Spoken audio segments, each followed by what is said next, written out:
Turn that off. Right. Shall I start with the poem by? Meeting is being recorded. Shall I start with a poem by Joe Sanders? It's called A Steal from Billy Collins and Jim Bennett. This poem is a costly taxi ride through demonstrators wanting love and kindness for all. It is a bus terminating in the centre of nowhere, in the rain. It is not the Nobel Peace Prize, neither is it a sonnet, though it might have been, but the punchlines defeated me, and I don't mess with Shakespeare.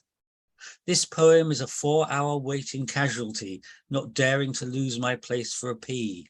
It is the sour taste of my last drop of milk as it ruins my muesli. It is an electric toothbrush that should have been charged before our special date. It is the adverts on my iPad, or a dripping freezer with soggy cardboard.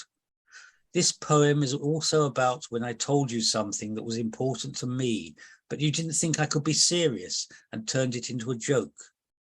It is not about singing in Fidelio in France, or hurtling down the ski slope in Austria, or being part of a long line in the conga with someone special holding you. Neither is it a salted caramel latte with cream, or a red jelly from a rabbit mould. It might have been a pavlova pudding, but it could never have been a creme brulee, whatever made you think it could. So that's Joe Sanders' poem, contribution. That's very good. I like that. It's very good, isn't it? Yes, she's good. Yeah. Lorraine, welcome. We kind of see you and you go away, and then we see you and you go away. Lorraine, we've got no visual of you, but we know you're there. We did have a visual of you a little while ago, Lorraine. Now we haven't. Join with Wi-Fi or whatever. Ah, I can see you. Can't hear you. Can you hear us, Lorraine?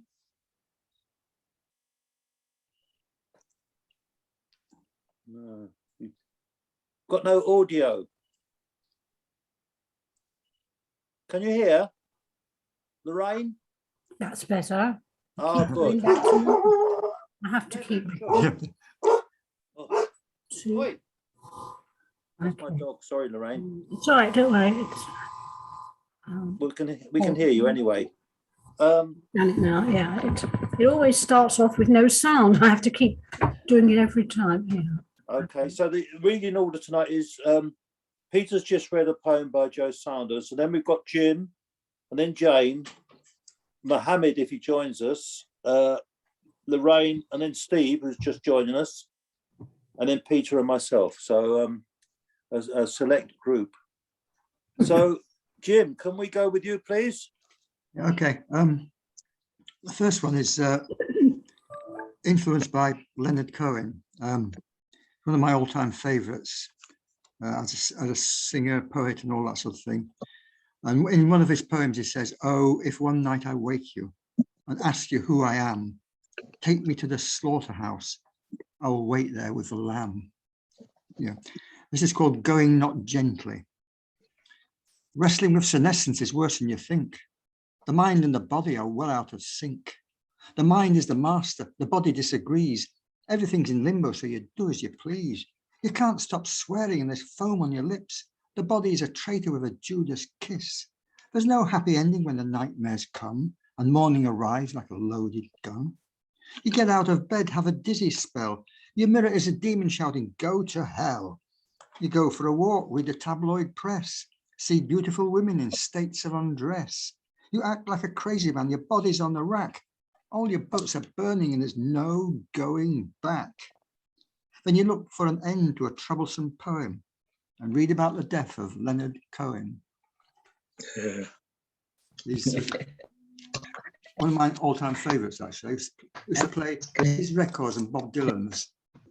Like I used to make tapes up and just listen, Cohen, Dylan, hours, seriously, hours, you know, like 3 hours on a trot. You know, it's like obsessed. The next one is it's a skit on the music, on the poetry scene. It's called His Tragic Muse. She sees no merit whatsoever in all the base conceits of tiresome jesters, of a debauched mockery of coarser goose. She's just not in the mood for anything remotely rude. But show an incest-blinded Greek waving crimson fingers on the stage, and she will sink into a sad but rapturous dream. And show the mighty Tamerlane whipping along some tear-anointed kings, and she will go and weep in some dark orchard where no bird ever sings. But a custard pie in the face, a nosegay squirting water where it didn't ought to, his tragic muse would never countenance such things. Medusa-like, she stands behind the mirror as he shaves. Behave, she cries. In the name of all that really matters in this world, behave. He turns around, she's gone, but her voice remains, cold and distant like frost upon a moonlit grave. Must you always be the comic stooge, the shameless fake, the lewd impenitent buffoon? And must you always treat me like some sad pretentious fool? Have you nothing better in your life to do? He puffs his cheeks, he is amazed, and his brain aches. He fights back a tear, but he is obdurate, and will not write of Tamerlane and tear-anointed kings, and that dark place in the orchard where no bird ever sings. It's good. Lovely. Is that your magnum opus, Jim?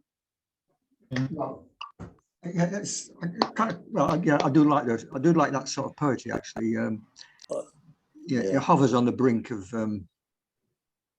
parody. It does, but it's got sometimes some- goes right over. Got some amazing referencing. It's referencing in it.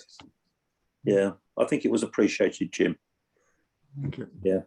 I mean, we've got plenty of time tonight, so we could have a 3 times round if people want or whatever. But we'll just do a couple of poems each, and then if there's enough time, we could always go around 2 or 3 times. So, where are we up to? Jane, are you ready, Jane?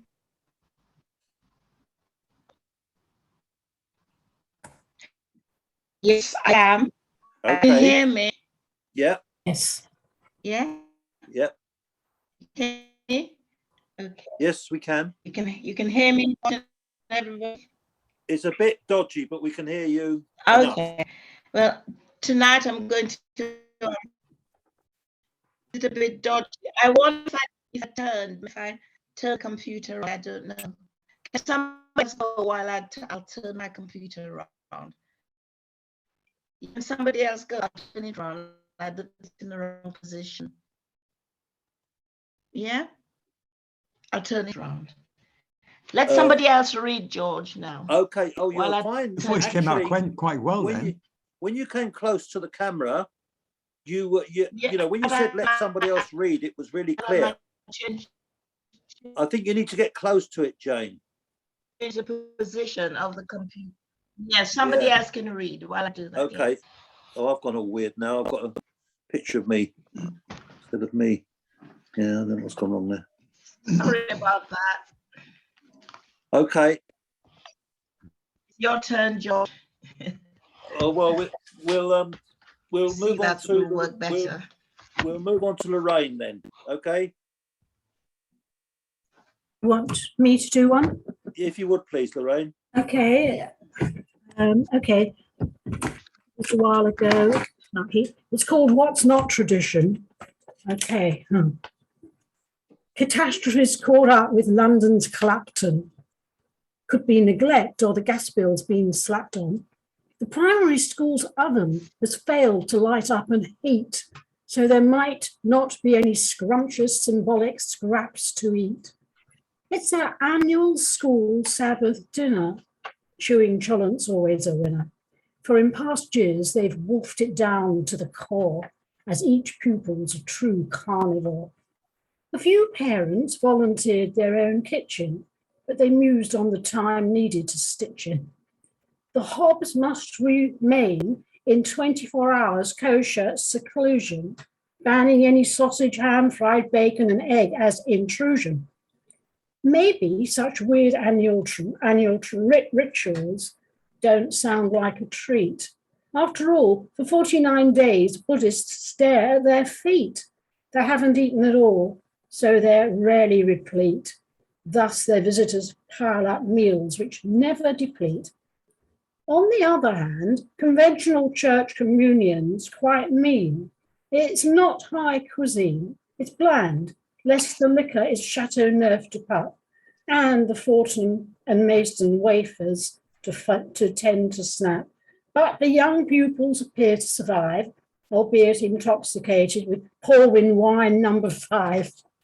Finally, the Hasidic sages groaned their one-toned consecration, and they thought they detected a foregone aberration, but they were quite polite and declined to grizzle about whiffs wafting of outlaw pork pans left to sizzle.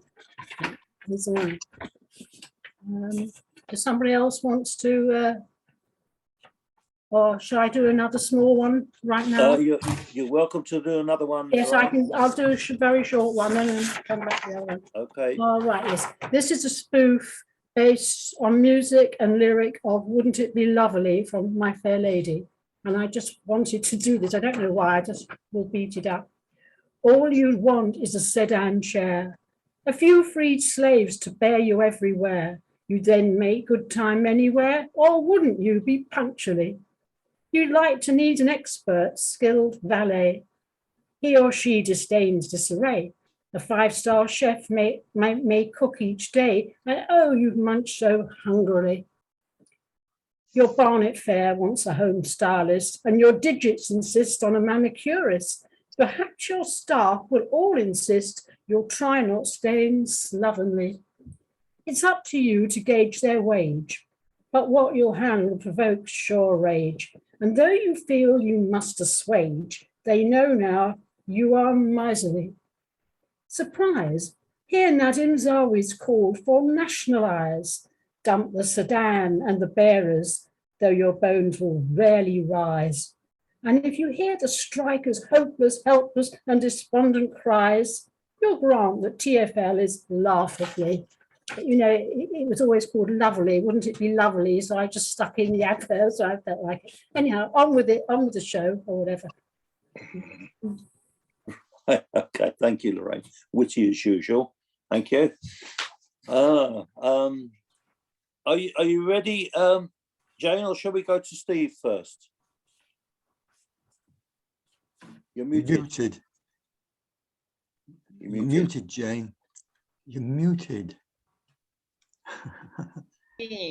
Yes. Right.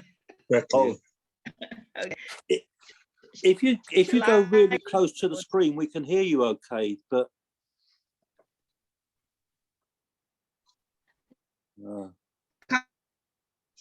Closer. Yeah. Yeah. yeah. Why? Come a bit closer, Jane. Almost touch the No. screen with your lips almost. Oh my goodness. All right then. That's okay. You go, Steve, you go now first. No, you're okay. Read You're as okay you are when you're now. that close, Can Jane. hear you. I'm doing okay now. Well, when you're really close like that. Tonight I thought yeah. Yeah. When I come really close up. Yeah. Yeah. I thought I don't know if it's something to do with my audio. Is it the audio that's not good? Yeah, I think so. I think it's the internet connection, the broadband Yeah. wobbly. It's slow. It's very slow. Yes. I don't know who Terrible. your provider is, but Yeah. should we give it a miss, Jane, and then we'll Oh, try with good. Steve first? Yeah, try with Steve first and we'll see. Okay. Yeah. Go on, Okay, Steve, your Steve. turn. What's the problem exactly of it? I have no idea. I'm a dunce. When it comes to technology, I'm a total dunce. I have no idea. Well, at least we can hear you. So It was hear you quite clearly. It's- Well, I, think that's I think it's when you're trying to read your poetry, Jane, you're actually losing concentration of your speaking and your reading. You've got to really Is concentrate that- on your Is speaking. that what it is? Okay. I'll try. Yeah. I don't know what's happening. I don't know what's happening. Strange thing I compute, honestly.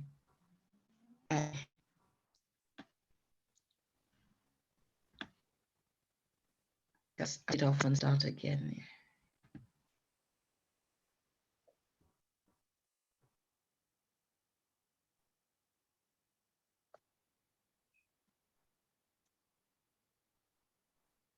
No, I think Jane's turned her whole thing off now.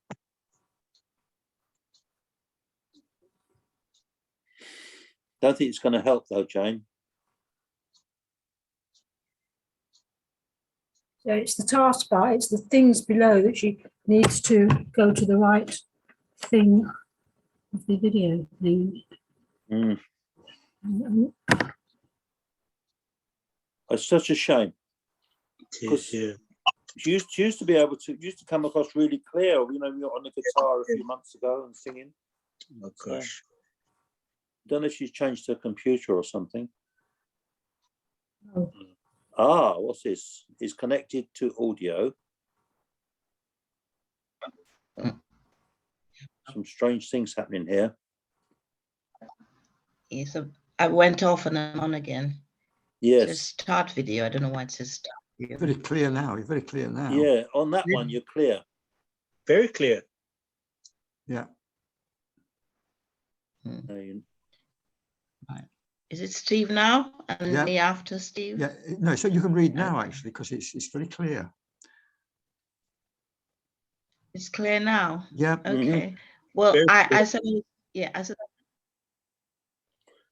I'm going to invoke some memories of Mexico where I went to learn Spanish. Because my daughter, I went to my daughter's friend in Spain, and her mom and I she couldn't speak a word of English. I couldn't speak a word of French. They went out, they left us together. We went to the beach. We did a lot of smiling and grinning, not a word. And I thought, no, I've got to learn Spanish. But I didn't want Castilian Spanish. I wanted the Mexican. So I went to Mexico. And I'll just read a few of my poems. I went to Oaxaca. Has anybody been to Oaxaca in Mexico? Yeah, very much the Aboriginal peoples. Aboriginal, wrong word. What word should I use? Anyway, you know what I mean. Indigenous people. Indigenous, Yeah, yes. indigenous, yeah. Yeah, indigenous peoples. So 12 weeks in Oaxaca. 12 weeks can be a lifetime. 12 weeks can be no time at all. In the last 12 weeks, I have listened much, misunderstood and understood in equal measure, learned to speak a little, developed a great love of Oaxaca. Chapulines and walks on El Fortín. I have gained above all a deep affection for the Spanish tongue. And so I have come to the conclusion that 12 weeks are just not long enough and I must return. Looking forward to seeing you all when I do. I think I read that in Spanish on the last day and I was so proud of myself. 3 months in school. Yes, I was really proud. Wow. The first somebody was helping me, the lady who helped in the house. And I got to my room with my suitcase and she roared with laughter and kicked her legs up in the air. I didn't know what I'd done.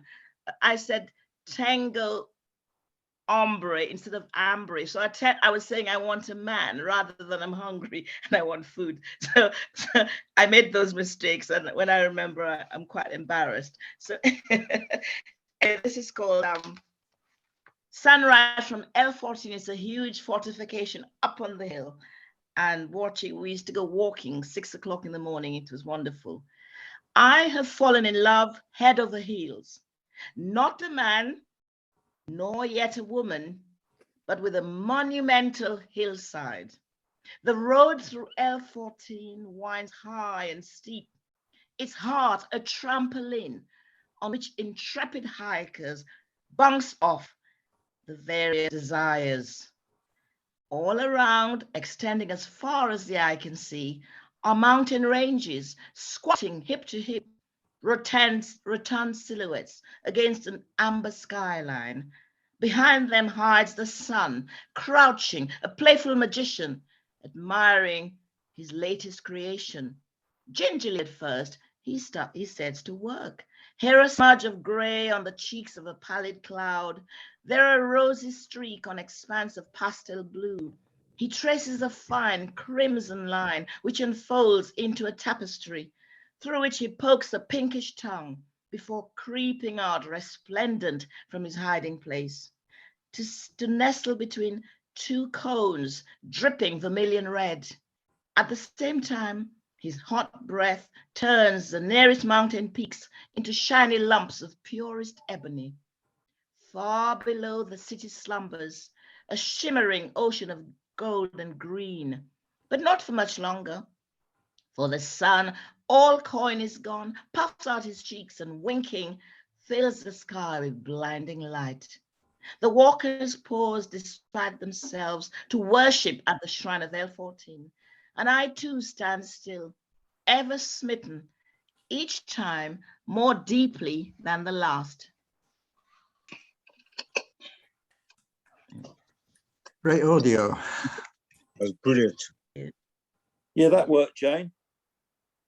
Thanks, that's good, I'm glad. Think you cracked it. Do you want to do some more I'm now, or not do you want sure. to wait? Do you want to wait for the 2nd round? I'll or wait, you want- let some other people go and then I've got more, yes. Okay. Right, Mr. Juna, have you anything for us, please? Hiya, good evening, George. Good evening. Nice to see you. Evening. Thank you. Good evening, Jane. Good evening, Steve. This one's called Heart. I like drawing and painting ever since I was a child. I used to color in books also. I enjoyed drawing cartoon characters. My favorite one was Mighty Mouse.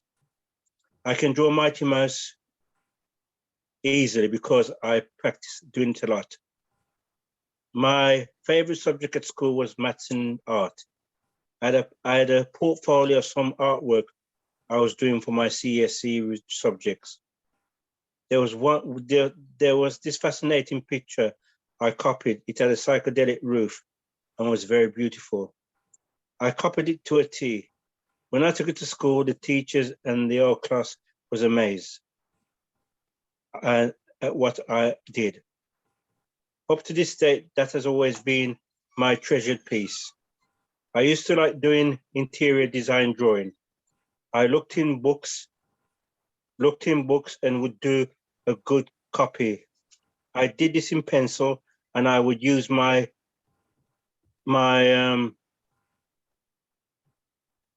fingers to do the shading.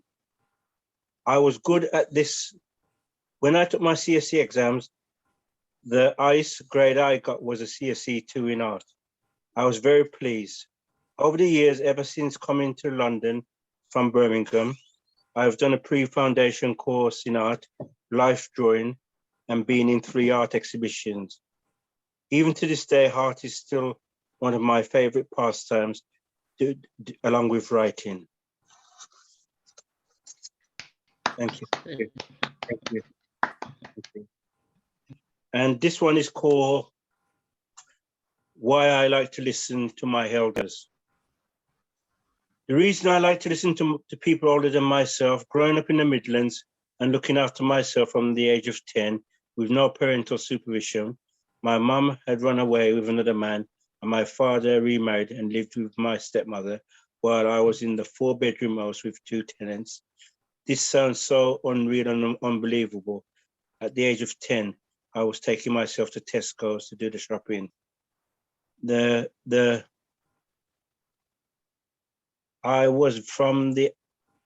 money I had was from the rent the tenants paid within each week, which was £2.50 each. I would take that money and shop. My father's irresponsibility leaving me to cope at that age, it seemed the norm to me because I was very resourceful. In other words, I had adult responsibility on young shoulders. The tenants in the house was big people and I was often in their company. And as a young man, I learned a lot of their ways. The lady in the house, in whom I used to call auntie, taught me how to cook and iron. They were strangers, but I took to them. So whenever I was with my friends and they was up to no good, I opted out because I did not want to get into trouble. My companions were usually people older than myself. Older people encouraged me and this, and I listen. All my peers would talk of wrongdoing and abusing women. Thank you very much. Oh, That's very powerful, Steve. Very, very powerful moving. stuff. I don't know if many of us would have survived that. So really well done. moving. Well done. Mm, Thank you very much. Oh, Thank you. amazing. mm, So sorry. Amazing, Steve. Wow. Thank you. Thank you. Mm. It's just a zest of life. Oh, you Actually. got The zest of Yeah. life going. I like people, you know. just going.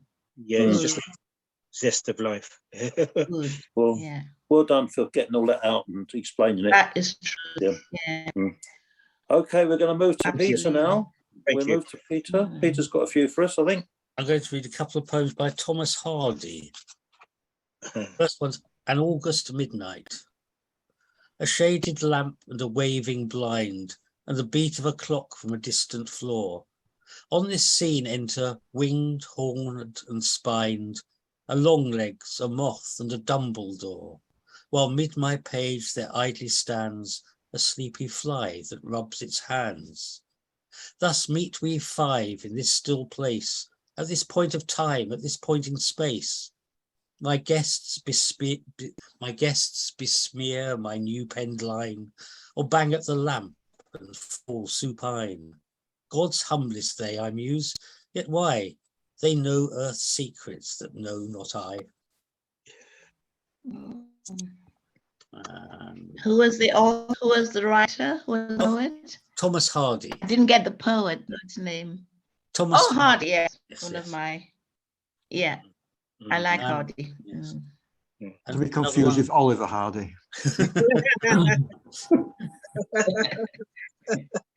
Oh, and the ruined maid. Oh, Melia, my dear, this does everything crown. Who could have supposed I should meet you in town? And whence such fine garments, such prosperity? Oh, didn't you know I've been ruined, said she. You left us in tatters without shoes or socks, tired of digging potatoes and spudding up docks. And now you've gay bracelets and bright feathers 3. Yes, that's how we dress when we're ruined, said she. At home in the barton you said thee and thou, and thick-oon and these-oon and t'other, but now you're talking quite fitzy for high company. Some polish is gained with one's ruin, said she. Your hands were like paws then, your face blue and bleak, and now I'm bewitched by your delicate cheek, and your little gloves fit as on any lady. We never do work when we're ruined, said she. You used to call home life a hag-ridden dream, and you'd sigh and you'd sock, but at present you seem to know not of megrims or melancholy. True, one's pretty lively when ruined, said she. I wish I had feathers, a fine sweeping gown, and a delicate face, and could strut about town. My dear, a raw country girl such as you be cannot quite expect that. Ye ain't ruined, said she. yeah.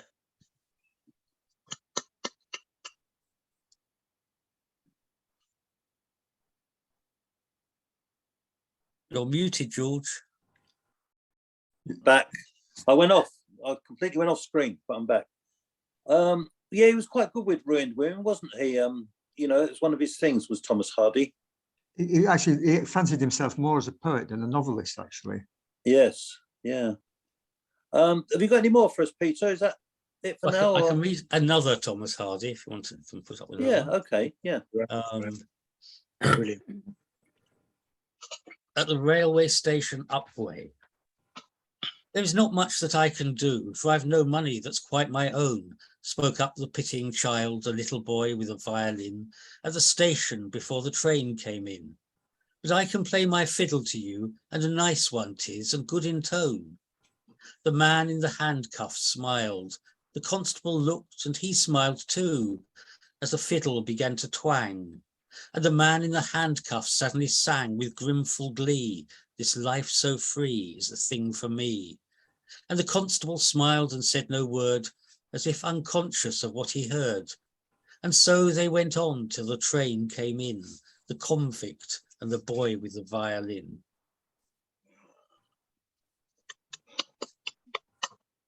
Thanks, Peter. Good. Right. As Steve did, this isn't quite my own childhood, Steve, but it's little things that I kind of glanced in my life, but not it's not autobiographical, but it's called the Youth Club Dance. Okay. Yes.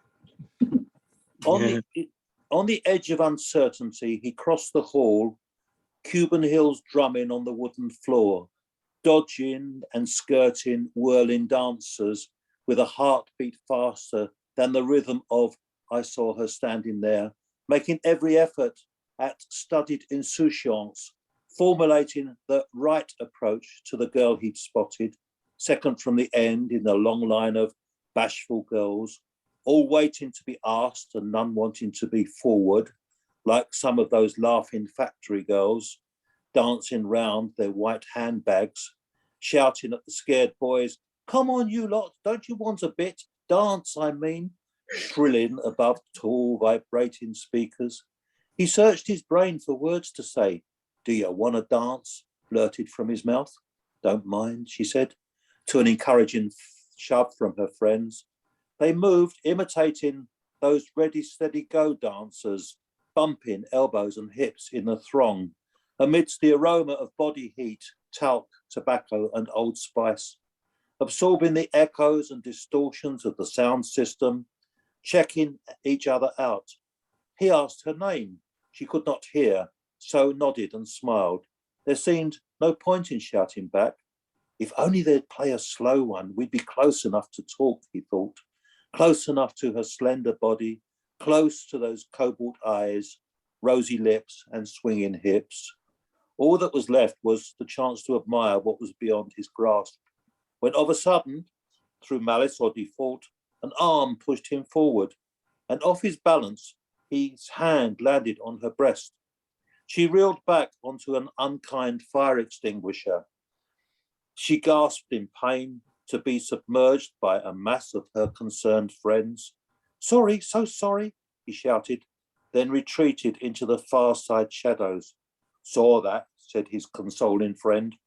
"Not your fault, it was that fat geezer over there." But nothing can assuage the shame and guilt of the failed accomplishments of the young. Perhaps some night, not this night, he'd take that step into adulthood, repudiating twin fears of rejection and commitment. This night he'd stroll home with his mates, claiming that he could have had her if he had wanted to.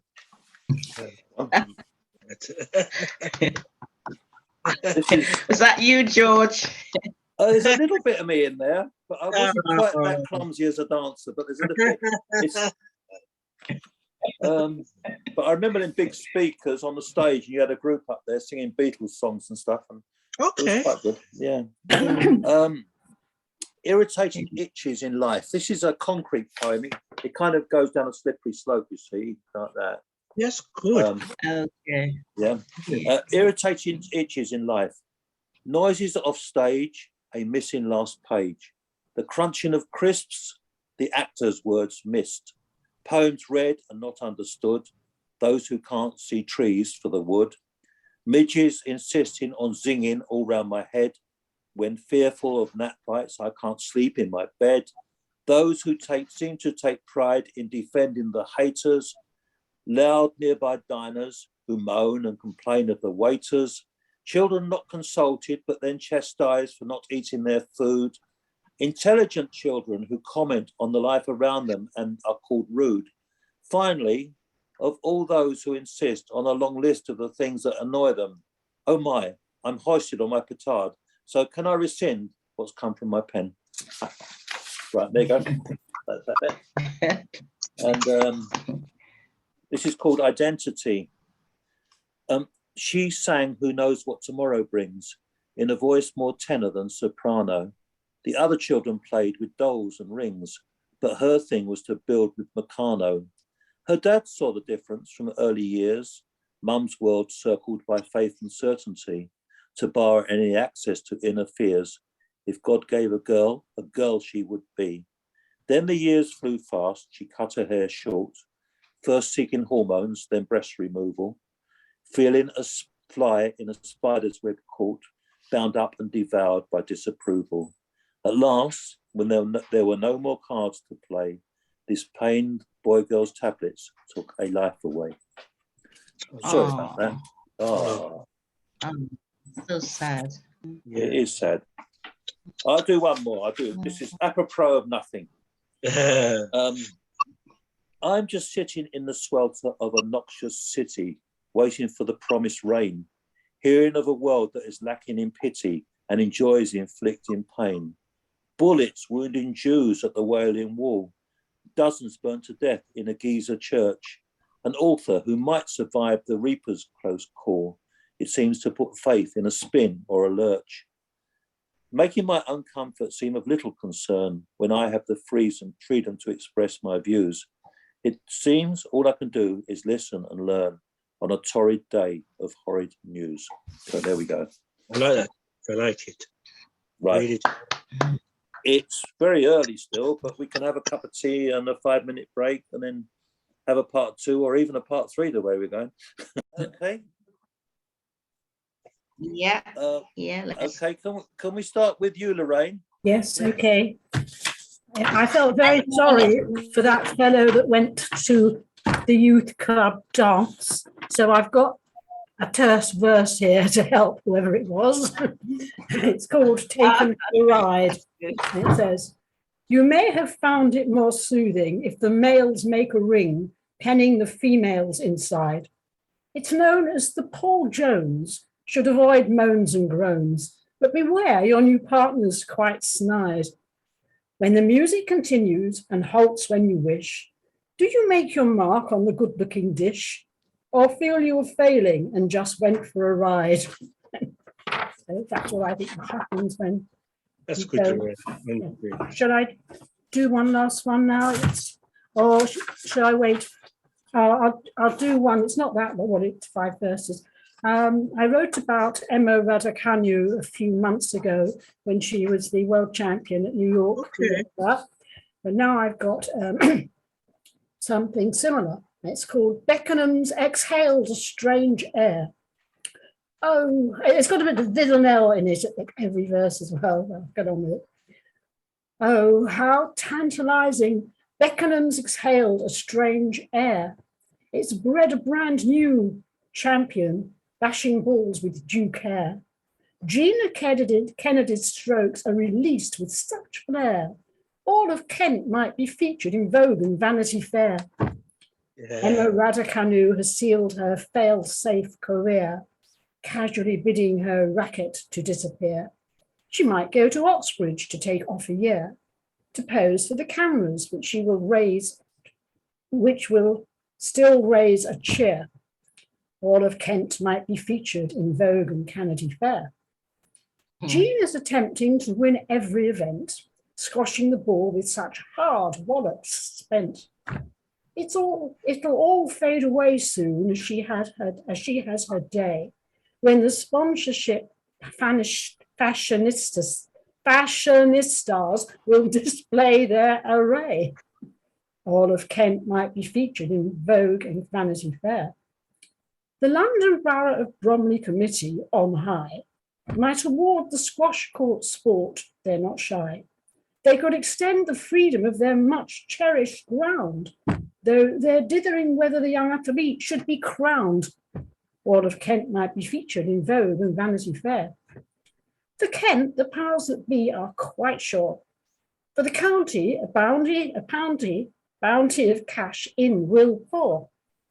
A few of their athletes will pose for the press, as Bromley's counting room's books will then be debtless. All of Kent might be featured in Vogue and Vanity Fair. So that's what I think will happen when Gina Kennedy gets back again. She's a squash champion now. There was a lot about her in the papers recently.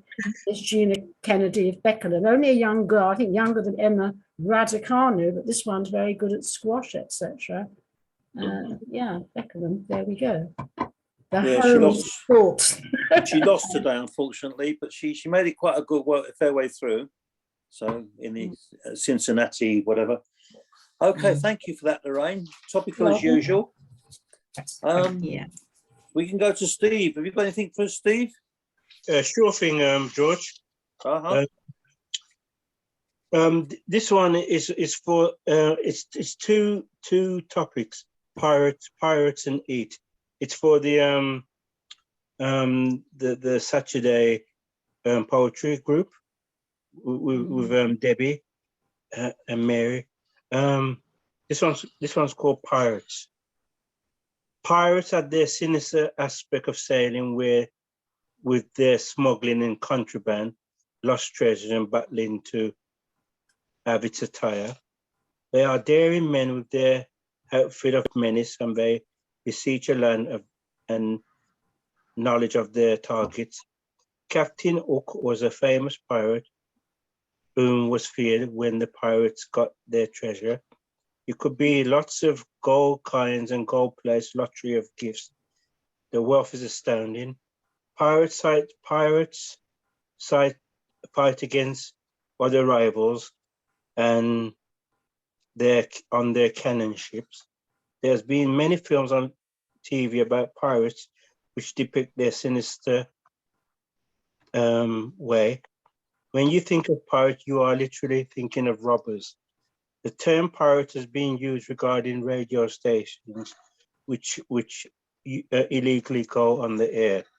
In the reggae field, you have the MCs whose lyrics are sometimes stolen, and this is also known as pirating.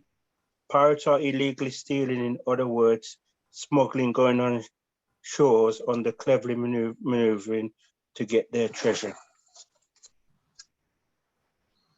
And this Thank one's you, called, Steve. Yeah, you got another one? yeah. Can I? Okay, yes, Yeah. please. Yeah. This one's called Eat. When the weather is hot, like what we are experiencing, the great heat brings out people in all sorts of summer wear. In England, we are experiencing some great heat wave, which is unpredictable, unprecedented, and it's causing a lot of uncomfort. I can remember the 1976 heat wave, which was literally unbelievable. We had never experienced heat like that before. Now we are experiencing a similar heat, which is even more hotter or similar to 1976 heat wave. Over the past few years, the weather during this time has been unsummery with rain, which again, sunshine was very rare. To see the weather, what we are experiencing now has come as an untwisted shock. Some people like the weather. Me personally, I don't mind, but we could do with some rain to cool us down. I woke up this morning to go to work, and I dressed with my shirt on to go to work to see what the sunshine will bring. My managers our managers has told us that we should have water on us all the time. I do that religiously. Thank you very much. Okay. Okay, Thanks, right. Steve. I think all the pirates have gone over to run the oil companies and the water companies at the moment. So they seem to be robbing the poor all the time. Oh, I know. Mm. To give to Okay, the well, rich. thank you for that. Yeah, You're welcome. yeah. Jane, have you ready for us, Jane? Yes, it's my turn. I'm going to do a song Right.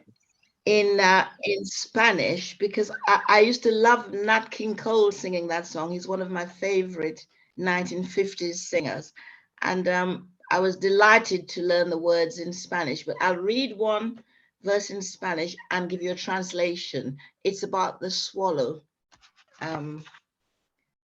It speaks of love and longing for union against insurmountable odds. La golondrina. Golondrina is the word Oh, for yes, I love that. I love swallowed. that.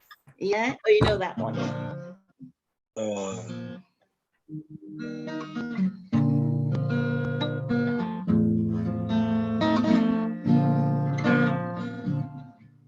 ¿A dónde irá veloz y fatigada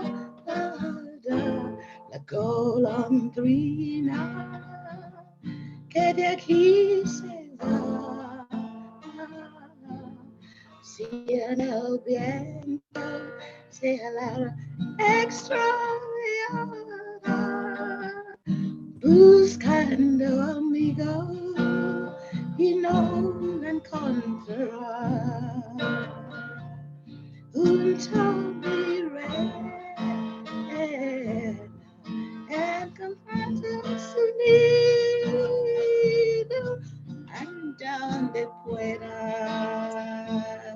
la estación pasar. También estoy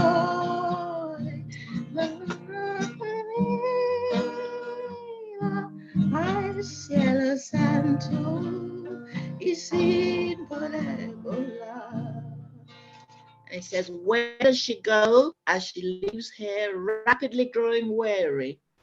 And what if she finds herself lost in the wind, searching for her mate, unable to find him? Together with my queen, we will find her nest where we can spend the season. But alas, I am lost in this place, dear God, and I'm unable to fly. Adonde irá veloz y fatigada la golondrina que de aquí se va. Si en el viento se va extraviada, buscando amigo y no la encontrará. Junto a mi reina en su nido, en donde pueda la estación pasar. También estoy en la región perdida, al cielo santo y sin poder volar. También yo estoy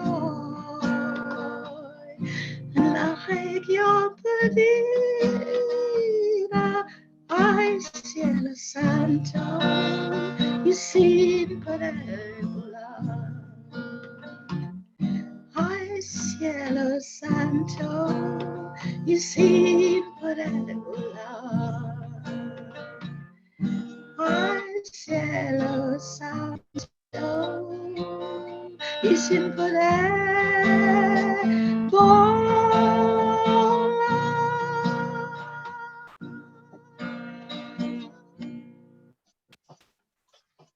Very sweet, Jane. It was beautiful. Yeah. Brilliant. That was beautiful. I'm going to chuck the dog out in the garden. Bear with me a minute, because she's decided it's playtime, so I'm going to chuck him in the garden. So hang on a minute, because he's eating my poems. Oh, okay. I thought it was Italian, that the Golderina is Golondrina. That's right. I've heard it in But Italian. they're so close. I love Spanish it. and English. Yeah, they're very close to two languages. Yes, and yeah, I love the when Nat King Cole sang it. I was delighted to have heard it in Spanish, Mexican, yeah, Spanish. It's lovely, lovely. Beautiful. Oh, that's better. Yeah. He scratched all my Thank hands. Ooh. I've been trying to. Is he He all wants right, to play. George? He just keeps pouring me when he wants to play, and he's trying to bite the poems and things like that. But anyway, he's in the garden now. So You it's should sorted. bring him in, George. He could write a poem. Bring No. him in, George.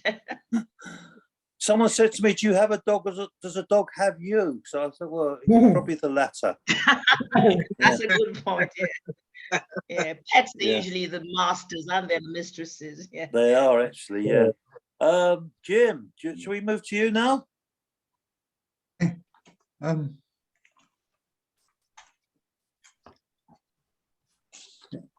I'm going to read two poems that see if I've got the volume right. Yeah, two poems I wrote early on, actually, quite a long time ago. The first is called these are actually the first two poems, a couple of poems I had these published a long time ago, magazines, whatever. What first is called The Bonfire of My Vanities, A Chair's Tale. I remember as clear as any dream, stretching forth my arms imperious and serene, owning the very land on which I stood, listening to the childish whispers of my leaves. But then, at the height of my grace, there came a sudden chainsaw death, the desecration of my roots, the rearrangement of my wooden bones in a mocking resurrection as a kitchen chair. But I served my master well. A decade passed, he wed. In time there came a purgatory of kicks, the near abuse of children's rowdy games, two adult voices fanning flames of hate. More decades passed, his wife and children left. Alone, he faced the window and watched the swaying trees, talked about the unity of branches, trunks and leaves. But then one day I felt my owner's shocked demise, the gnarled abrasive hands, the scoring nails, the clutch at life, the fall which sent me crashing to the floor. Since that time, I've glimpsed his flung ashes rise, seeking access to the garden and the sky, a fate I'm duty bound to share. This very night, in fact, his wife and grown-up children have agreed I'll be recycled on a pyre where I will break and scatter arms and seat and legs and back. I will be legion. My ashes free to circulate will rise and drift amongst the branches, touch the disbelieving leaves, and I will taunt them whispering, my artless brethren, do not be so free. I too, like you, was once a tree. Oh my gosh. The second poem is called The Discreet Hunger of Funerals. Death is not the end of it all, you know. Your body still has a role to play in certain unexpected menus. For instance, the doctor might have missed his breakfast in order to sign your certificate of leaving, and you might see your fluids siphoned away by sleepy morticians who are thinking only of roast beef dinners, not to mention your corpse placed in a wooden crate like a sardine, iced and sealed, but still subject to the greedy perusal of those you both love and hate. And you should take note of church eulogies, of organists with upset stomachs who discreetly chew on tablets as they play, by way of your body's ongoing drama, something very exquisite and tasteful, such as Beethoven's Moonlight Sonata. And soon you'll be aware of barbecue flames, the desiccation of your once moist flesh, and that last journey to some crumbling cliff where your seaward flung ashes might be consumed by shoals of fish, as you recall those far-off days of sweet, inexpensive wine, of cut roses and shoals of fish, and the meat-paste sandwiches you once ate with such joyful gusto sometime after the war, as your parents drowned their acidic thoughts in never-ending cups of sugary tea. They're more page poems, actually, than sort of read aloud poems, but yeah. Incredible. Early on in my poetry career, yeah. They work very well being read aloud, Jim. Yeah, I wouldn't say they're necessarily page poems, Jim. They came across really well. So well done. Nice. Is that you for the evening, or are you? Yeah, that's me for the evening. Yeah. Okay. I won't be doing the third round when it comes. No. I don't think many of us will. But Peter? I was going to say, I worked with someone who said that his father lived near the coast, and they went out for a walk one day around the coast. His father said, I want my ashes scattered here. And he said, what, here? He said, no, not just here, up there on the cliff where the bowling green is, so I can look out over the sea. Yeah. Right. I'm going to read a couple of Philip Larkin poems, as it is centenary. Yeah. Right. I remember. Coming up England by a different line for once, early in the cold new year, we stopped, and watching men with number plates sprint down the platform to familiar gates. Why, Coventry, I exclaimed. I was born here. I leant far out and squinted for a sign that this was still a town that had been mine so long. but found I wasn't even clear which side was which. From where those cycle crates were standing, had we annually departed for all those family holes? A whistle went, things moved. I sat back, staring at my boots. Was that, my friend smiled, where you have your roots? No, only where my childhood was unspent, I wanted to retort, just where I started.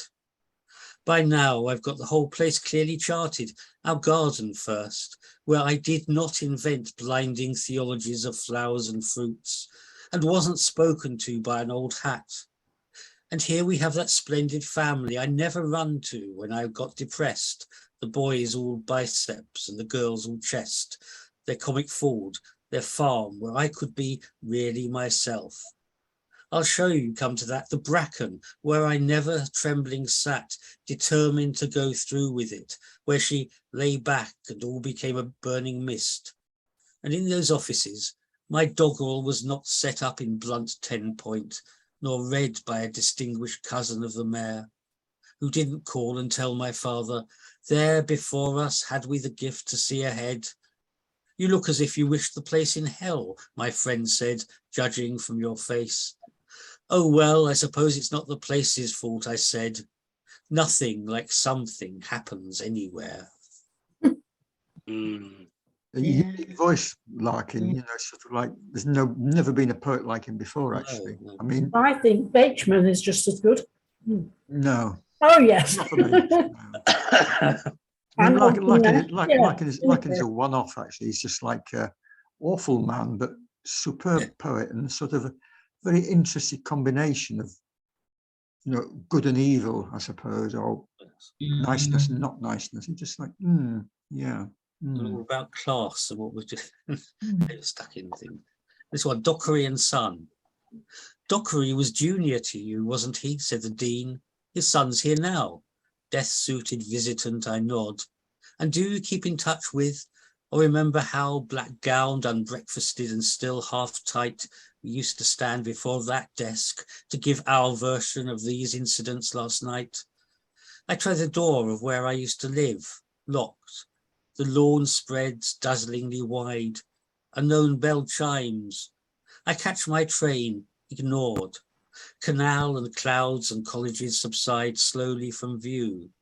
But Dockery, good Lord, anyone up to date must have been born in 43, when I was 21. If he was younger, did he get this son at 19, 20? Was he that withdrawn, high-collared public schoolboy sharing rooms with Cartwright, who was killed? Well, it just shows how much, how little. Yawning, I suppose, I fell asleep, waking at the fumes and furnace glare of Sheffield, where I changed, and ate an awful pie, and walked along the platform to its end to see the ranged joining and parting lines reflect a strong unhindered moon. To have no son, no wife, no house or land still seemed quite natural. Only a numbness registered the shock of finding out how much had gone of life, how widely from the others. Dockery now, only 19, he must have taken stock of what he wanted and been capable of. No, that's not the difference, rather how convinced he was he should be added to. Why did he think adding meant increased? To me it was dilution. Where do these innate assumptions come from? Not from what we think truest or most want to do, those warp tight shut like doors. They're more a style our lives bring with them, habit for a while, suddenly they harden into all we've got and how we got it.